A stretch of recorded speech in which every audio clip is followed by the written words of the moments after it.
Alright, hello again. We are playing another vintage league today, and today we're doing Sorin Trix. So Trix used to be a very popular and pretty good deck, and it had the combo of Illusions of Grandeur, which says when it comes into play you gain 20, when it leaves you lose 20, and the cumulative upkeep 2. So the idea is you play this card, and then you use this one over here that we're not going to play this time. We got an upgrade. But donate, this one over here, would let you give Illusions of Grandeur to your opponent, and they have to then pay the upkeep. So if you play it, and then they have to keep paying it, eventually they can't, they have to sacrifice it, and they lose 20 life, and they lose. So that's the little combo of the original Trix combo, giving them Illusions of Grandeur. We've got an upgrade though.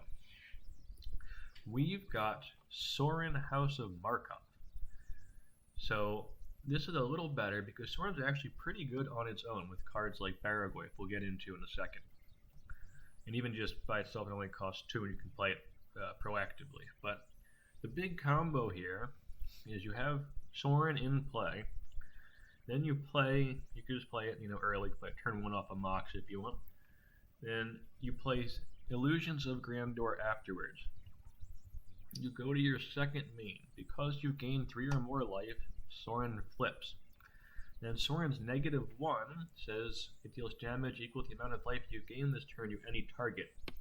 You've gained 20 life this turn. So you do -1 and you just dome your opponent for 20 right away. So that's the new upgrade here. Instead of donate to combo with Illusions of Grandeur, we're using Sorin House of Markov. Sorin also has a couple other synergies in here. I've tried it before with Metamorphosis Fanatic, but I think that was going too deep. But here we've got Baragoi, which has lifelink, and it's quite big. So you get, say you swing for 5 or 6. Then Sorin flips, and you can start dealing big amounts of damage that way. And then Sorin's action in the back is pretty decent, has some decent abilities. Shieldred can also help flip Sorin because you gain 2 on your turn, and then if you either swing with Sorin or play another creature and extort, then you've got 3. You need to flip it. And that's kind of the core of the deck here. We need to survive to get there though, so we've got the Grief Reanimate package. Play Grief, reanimate it, it's pretty good. You can also reanimate a Troll, which is pretty good. We've got Psychic Frog. Psychic Frog is a good card. Some of the classic package here of vintage cards. Bogart Trawler is a nice one you can get with Demonic Tutors, also land. And then this is the other bit here. We've got 1 Vexing Bauble, which is restricted in vintage, and 3 Void Mirrors. And the idea here is our combo is a little slow. It's powerful, but it's a little slow. And Void Mirror off of Ancient Tomb, playing it off of a Mox or a Dark Ritual, we can get this down turn 1 very easily in this deck. So we have a lot of ways of getting this down turn 1. On turn 1 it stops Moxing, it stops Force of Will, it stops Force of Negation. It slows the game down and it lets us play our own speed so that we can actually get our combo off. This is the first time I've played this deck with Void Mirror. I played it 2 or 3 times before this over the last couple of months. I was never happy with the deck because I played it more of a either just with Force of Will as main deck, every time, and played as more of a combo deck or as more of a mid-range deck with the Metamorphosis Fanatics. That didn't work. Really what set this one up for me, and I think has put this over the top, is changing it to more of a stompy control style deck with the Void Mirrors and the Baubles. That's quite nice. So that's the deck, and the sideboard on the draw against Jewel Shops, on the draw against Mono White Initiative, on the draw against Oath of Druids. You want Force of Will. So we do still have Force of Will in the deck. We haven't cut it completely, but we are trying to play a prisony game when we're on the play and against decks like Luris. So these cards, Force of Will especially, is not a particularly good card against Luris Control. Luris Control is the best deck in the format. So we're trying to hedge a little bit here that way as well. We have no rods for the no artifact combo decks. We don't have too many artifacts, that's fine. Feed the Swimmers removal that also hits Oath of Druids, and then Leyline for the Bazaar decks. Alright, that about rounds out the deck. Let's get into the games.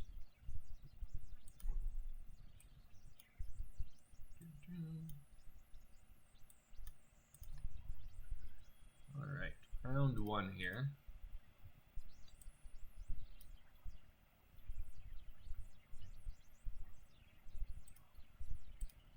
Okay.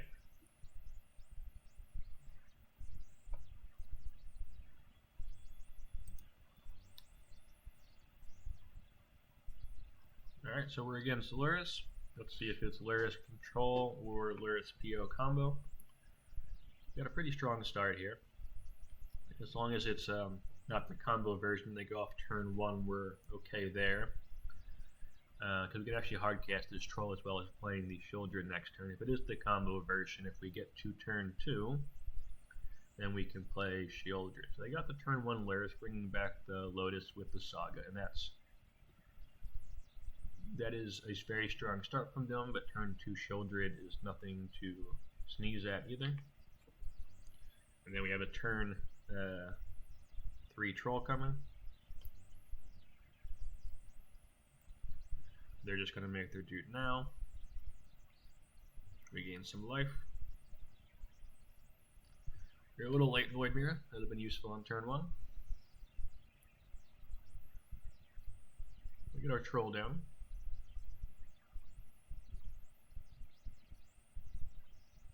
We're going to be a little aggressive here, because in order to kill, they had to double block. I think that's okay.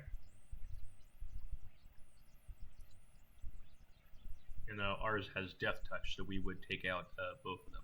They block with the Luris and the Construct. They've got a scary board there. It's hard to block Troll, and they are at a low life total here, though. It's important noting that Frog draws cards, which will trigger Children as well. We got our Void Mirror here to try and protect some of other pieces here. That draws a Force of Negation. Okay. Now we're going to play the illusions here just as Garfield intended. We gain the 20 life.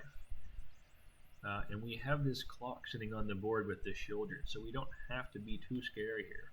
We can sit back and drain with Children.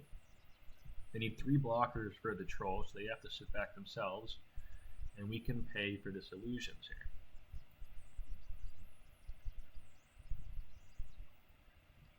And we're just going to dome them here with Children for 6.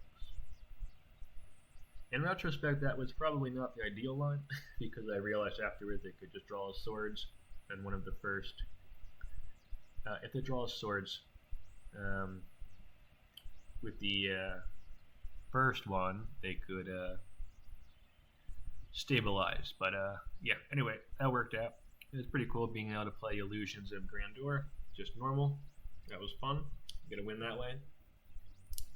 I'm not going to show game 2 here of round 1. Our opponent had to leave during the game. They said they have some real life stuff came up for them, so we're going to skip right to match 2, but that does mean we are 1-0 in the league now.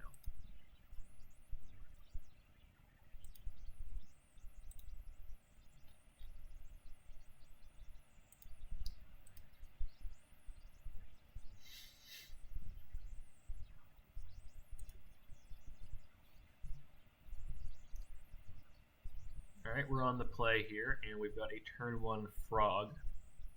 They did not reveal a Luris, so we have to try and hope they don't just kill us on turn 1, but then if they don't, we get 2 draws next turn probably. And that looks like Jewel Shops. That's the kind of deck that could kill us on turn 1, but they don't. Or PO, one of the two. That's not a bad one.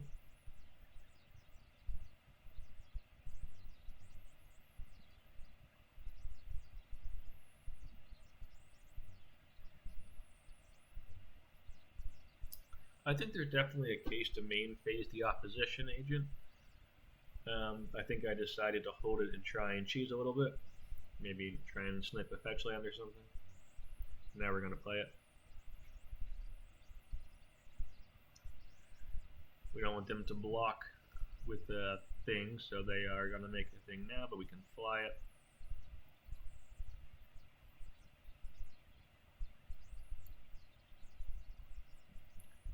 just going to trade here.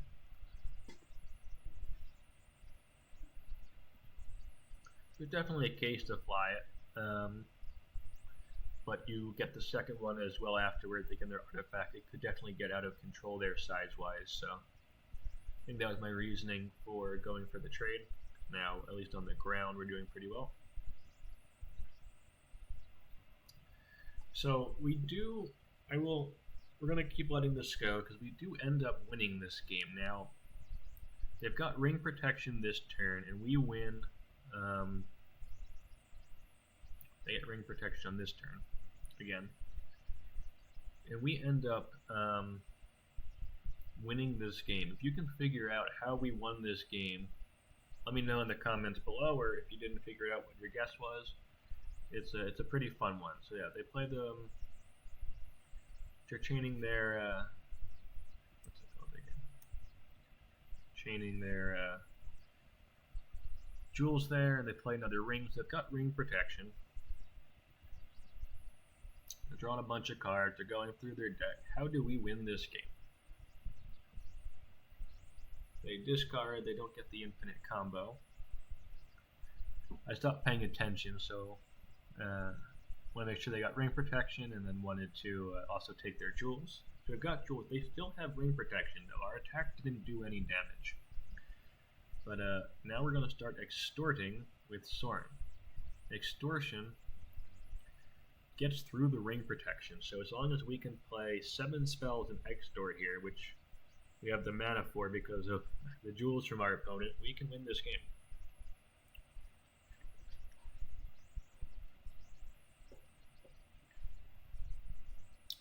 That's a pretty fun win.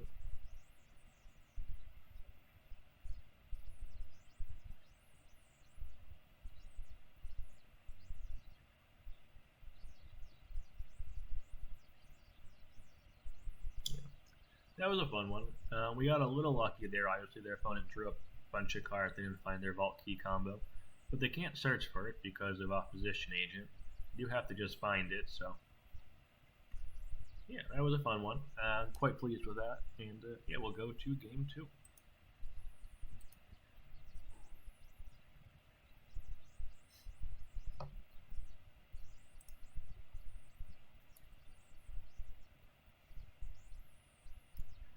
So we're on the draw here, and we don't have a Force of Will or a Mind Break Trap.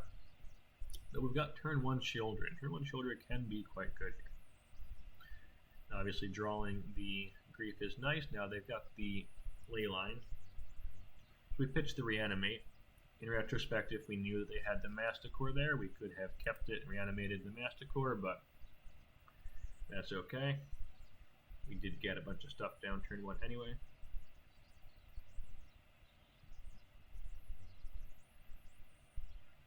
Then we got to flip our Sorin and then do its -1 here, which is pretty fun. From the attack.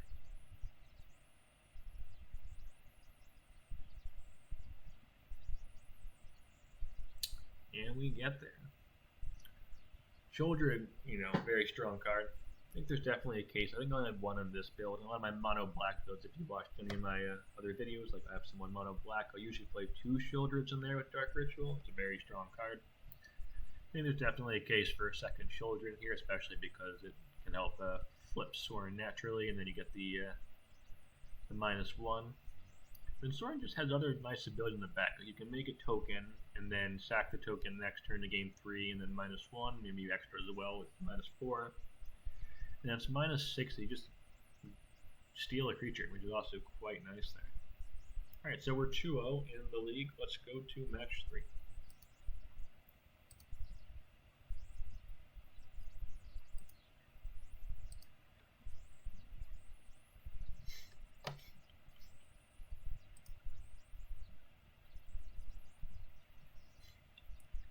Alright, we're on the play. We've got Grief Reanimate.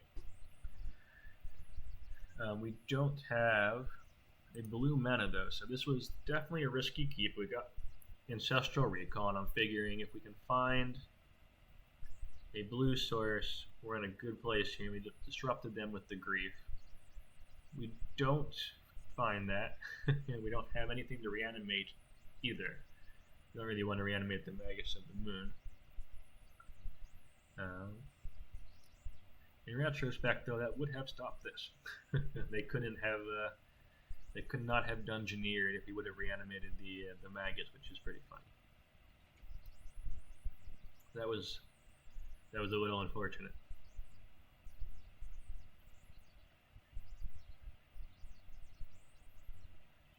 Yeah, now we're in trouble. We needed that blue source like 2 turns ago. And they've got 2 blockers because of Simian Spirit God, so we can't swing through with Menace and get the island that we need.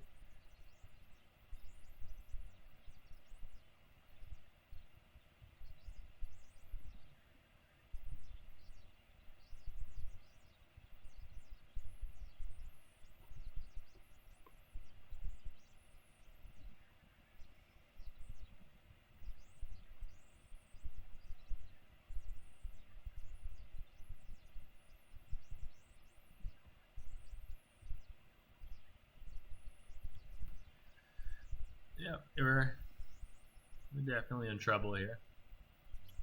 Even finding a blue search at this point with the recall, there's not a lot of ways we could win this. But we've got illusions. If we could find, say, Sorin, and they don't block for some reason, and they do. They don't block for some reason. We could maybe combo, but probably not. The Vexing Bauble taking off Lotus Lions really seals up the door there, even with the Baraglyph gaining us some life and getting us a little more stable there. Yeah, we're still alive on this crackback here. And we do have the combo. We've got Sorin and we've got Illusions, but we need 6 life next turn. We can't use the Tomb. So if we could have used the Tomb, if we were at 3, then Dark Ritual would win this for us. But without being able to use the Tomb, I don't think there's any way to do it now. So yeah, unfortunate. They got game 1. We got the risky hand and we got punished for it. Alright, let's go to game 2.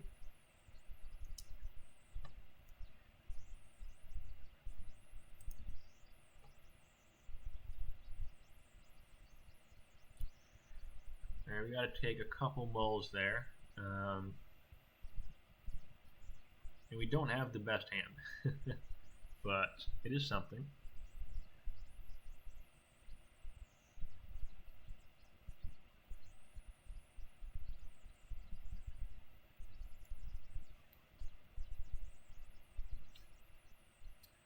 And that's great for us. They're going for a mana denial strategy here.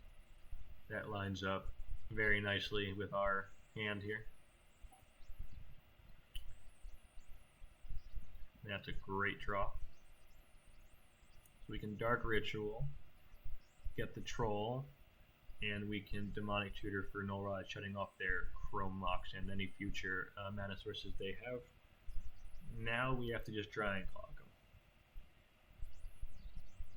They can't waste us because they need their mana as much as we do.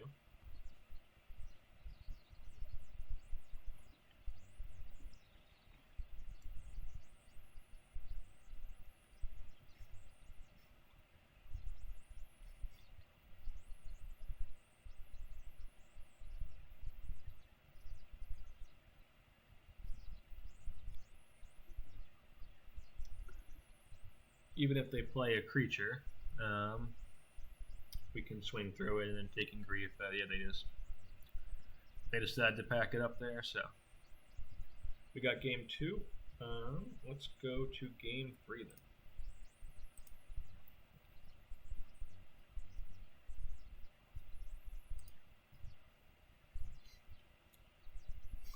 Alright, we've got Force of Will and Mindbreak Trap, which is good, but otherwise our hand isn't that fast, which is a bit tough, and we can't trap that, which is annoying. Off the Tomb, Mox Pearl, that's forcing us to use our actual force there, which is rough. You can't do anything turn 1 except the grief, which is, again, tough as well. But we have the grief. Can't let them just untap and play something scary. We're going to take the adventurer there. But they could have played off the spirit guide.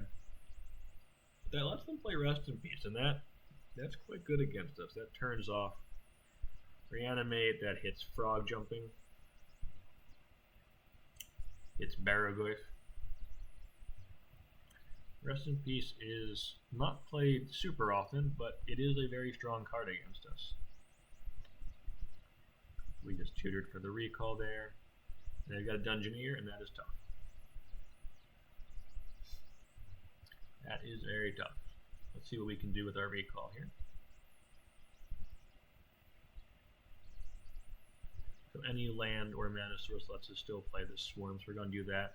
But we need the initiative. That's very important. So we have to start with this frog here. And we can't jump the frog, so if they just play the spirit guide next turn, they could keep the initiative, which would be bad. So we have to take the spirit guide.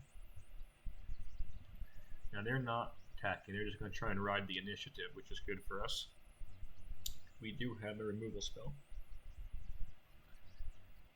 And then we can take the initiative and we get our land, which is nice. And a card. So we've got Force of Will, we've got a frog in play, and we've got the initiative. But they draw runner on this Cavern Seasoned Dungeoneers, and that's brutal. Just absolutely brutal there for that. With the force there, so very, very tough. And then Reanimate's dead because of the Rest in Peace. They have to chump though. They have to chump the frog, and we can kill the Dungeoneer, but they still keep the initiative because we can't fly it, which is very, very tough here for us. And that Magus that they got is going to let them keep the initiative for one more turn, and they can go to the throne. So very, very close game, which is not going in our favor here. And then this is just garbage time now. If we would have found or feed the swarm, we could have won, but other than that, it's tough here.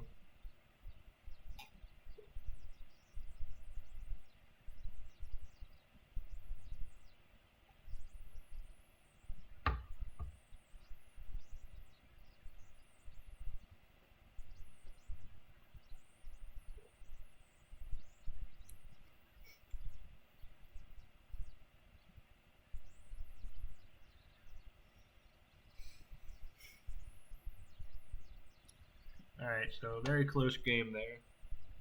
Tough to lose that one with opponent having no creatures in play. We have a frog, the initiative, and Force of Will blue card in hand and still lose that one, so a little frustrating, but that is magic. That's why we play the games. So 2-1 now in the league.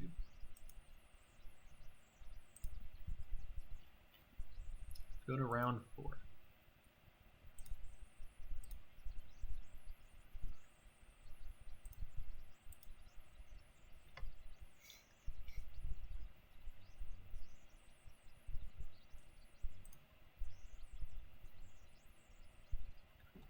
Alright, we're on the play. We got a nice turn 1 of Voidmere hand. Very nice.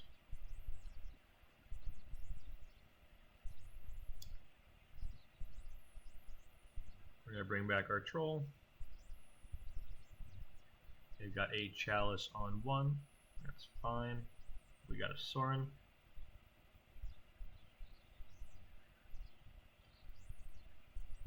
And we are against a shop stack. So Voidmere is quite good against shops. Obviously they've got Caracas and Tolarian Academy, so not quite as bad as normal shops or normal color shops, but there's also counter spells if a player doesn't spend any colored mana.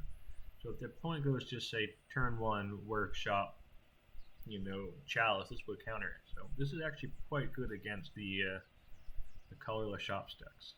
So a lot of them play a lot of lands like Miniatures Workshop, Ancient Tomb, and Voidmere does a lot of work in that matchup. They got out of it with the Caracas and Academy, but Voidmere is definitely a stronger card in this matchup. Very, very strong start there. Alright, so that was good. Let's go to game 2.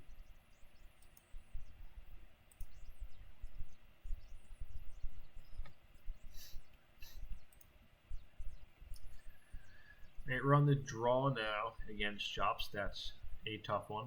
So we have to mull the first one. We have Force of Will.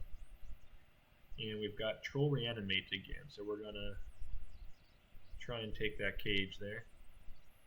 Otherwise we have no clock at all. They got Apache. That's fine. They're going to try and take us off mana, but we've got Trolls. That's okay. Playing the Swamp to try and play Land Wasteland there.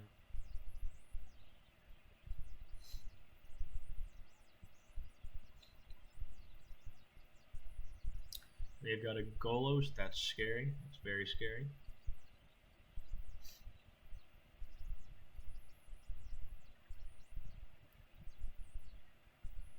We got a Frog.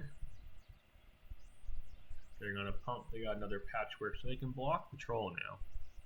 They're using the Karakas as an engine with the Golos to keep playing it, and when Golos comes into play, you get to search for a land. So they're getting all these lands with the Karakas Golos engine there. We're going to go in here. They have to triple block or they lose, so we get to take out the biggest one, and then we can bring our Troll back. Troll is big enough to block either one. And we get there. That was a very close game. Got there by the skin of our teeth. Frog doing work, Troll Reanimate doing work. Obviously, Force of Will pretty critical in that cage to give us the tempo play there to let us get the Troll into play. Golos almost got them back, but it's a tough to block Troll and Frog there, so that was good. Yeah, so we're 3-1 now, and then let's go to round 5.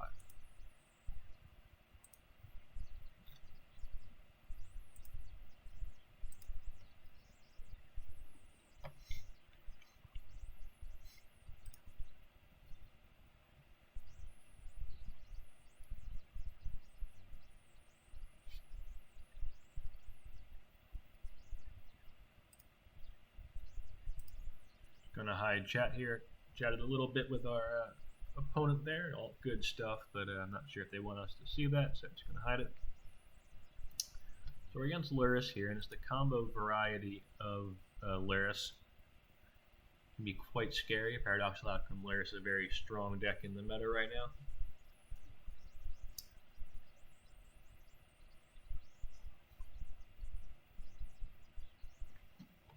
We have seen their hands. Might as well share that.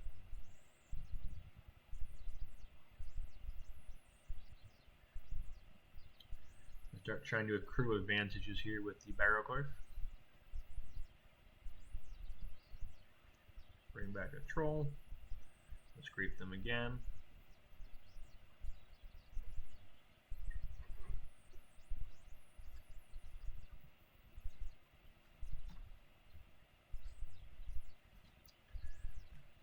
And the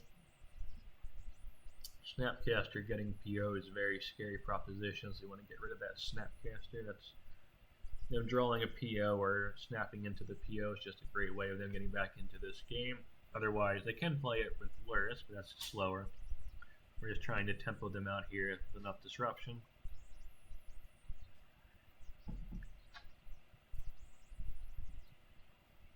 And we get there. We played 2 Griefs. That got us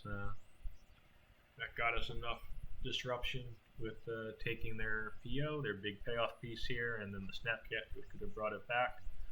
There are a few other disjointed combo pieces in Manifold, Key, and Brain Freeze. Presumably they've got a Volcanic Island and an Underworld Breach in their deck. They've got too many A's, not enough B's. We were able to disrupt them just long enough to get through there, so good win.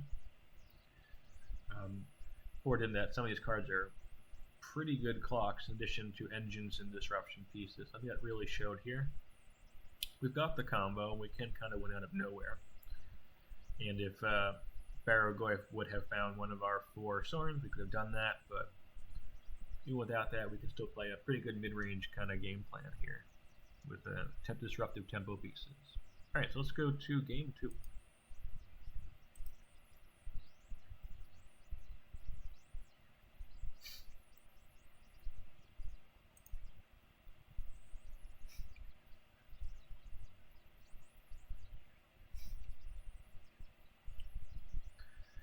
Alright, we're on the draw. We're going to take a mulligan. And not the best hand in the world, but they have usually in this deck fetch lands and a number of different tutors in the more combo versions of Luris. So Opposition Agent, if we can get it down early, isn't terrible. They had a very strong start here, which is fairly typical of Luris PO, but if we can extract value from this Opposition Agent, there is a potential to get back in here, so we're going to try and lean on that. And then we've got Bogart Trawler to clear the graveyard later on, so stopping Luris, making it harder than the breach, which is good.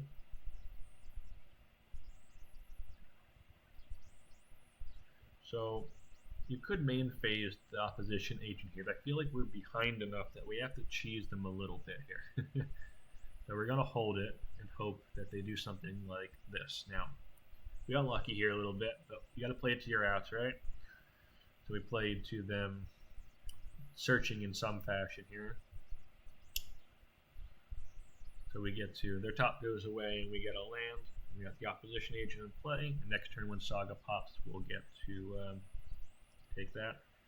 This is another card that I think you could play more of in this deck. It's quite strong, but it's really quite strong against the combo deck. So this deck with Luris, with all the tutors, the Tinker deck with the tutors, the Luris when it has a bunch of tutors in it, the PO version sometimes, and especially Doomsday where you want Opposition Agent. That's a really strong card in those matchups. I think there is a potential to play some more of the Opposition Agents, maybe in the sideboard. I still like one main deck because it's got some matchups where it's not great either, though, like Mono White Initiative.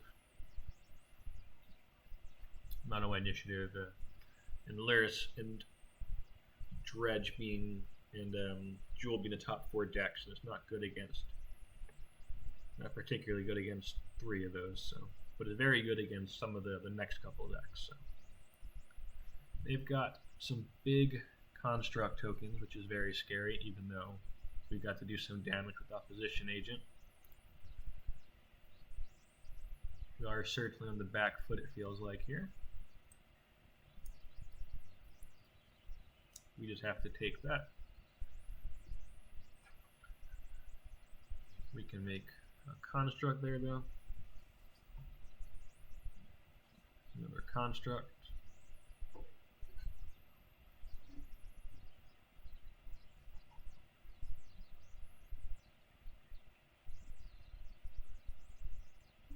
We're going to play their Manifold Key that we took with Opposition Agent. And let's fly our frog. In retrospect, the attack with the construct token was a little aggressive. You'll see we get a little punish for that, but I was going to clear their graveyard. Underworld Breach is one way they could get back into this game, even though they can't fully combo with the bauble in play. So we're going to try and eliminate that here. So we get a little punish here with the long goodbye, and now we have to block because we're only at 3, and we have to block individually. So losing the Opposition Agent there is very bad. That's why attacking the other construct was, in retrospect, not the best, but you live and learn. Part of why it's good to review these leagues and why I'm doing this is to see things like that. We get in there, and now we're going to play the Illusions of Grandeur once again in this league, just as Garfield intended. So we're just going to play it to gain 20 life, and hoping that that buys us enough time. So now that we're at 23 and not 3, our opponent is now on the back foot a bit here. So they can't just swing because we swing back and we win. They have to play a bit defensive here. Now they're still swinging because they can't actually block Frog. Frog just flies. So we're going to pay for our illusions, pay 2. Got a swing here. They're at 6. And very nice, we get the time walk there. So I think we were okay without the time walk because we could have, they can't swing back They could swing for 8, or they could have swing, and maybe they play an artifact, they could swing for 10. We still don't die, and we can win on the crackback there just by pitching. We'll draw 1 per turn, pick 3 different cards. And we've got Force of Will up. So if even if they play 1 more artifact that swings for 10, we go to 5. We play Force of Will up to 2, and we go to 3. But they would have to not only play an artifact, but also be able to play something that could have killed us through the Force of Will. So getting that time lock there definitely cleaned the match up very nicely. I think just having the Force of Will and the Frog in this position with the Illusions of Grandeur of all things, just as a normal card getting us there, it got the win. Alright, so 4-1. So pretty happy with that overall. Again, this was, I think, the 4th time I played this deck over the last 3 months. The first time with the Stompy versions with the Force Will, the sideboard, the Void Mirror's main deck, and I really liked it. Very happy with that. Let's just take a look at the games we played here.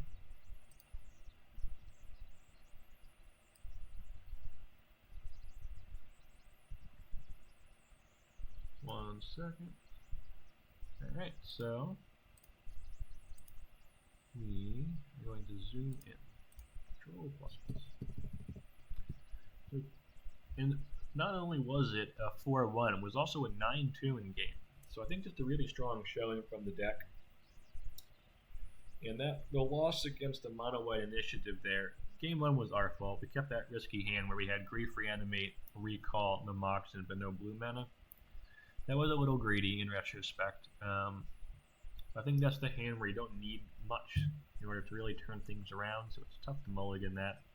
But game 3 was definitely really tough there. We think that definitely could have swung our way, because if you remember, if you didn't watch it, we had a Frog in play, we had the initiative, we had 2 Force of Wills in hand, and our opponent had no creatures, but they top decked the Cavern and then the Seasoned Dungeoneer in order to play Uncounterblade. They had the Rest in Peace, couldn't take the initiative back. So that was a tough one. I definitely think that game could have gone either way. So pretty happy overall. Don't think of any too harsh criticisms. Some things I would consider with another opposition agent or 2 in the sideboard. Maybe another Shieldred main deck. I was very happy with the Void Mirror Bauble package. Happy with both pieces of the combo, even individually. We saw them do a lot of work individually, just to gain life in order for us to win with our big creatures. And then Sorin working as intended with Barrowglyph. I think it was Shieldred in that one game where it got to flip into its thing. It was quite nice. The Grief Reanimate package, now banned in Legacy, is still very strong. But yeah, happy with that. Happy with Sorin Trix here. Definitely think I will continue off and on to mess with this and hopefully play it a bit more. I really like this one. Alright, thanks for tuning in.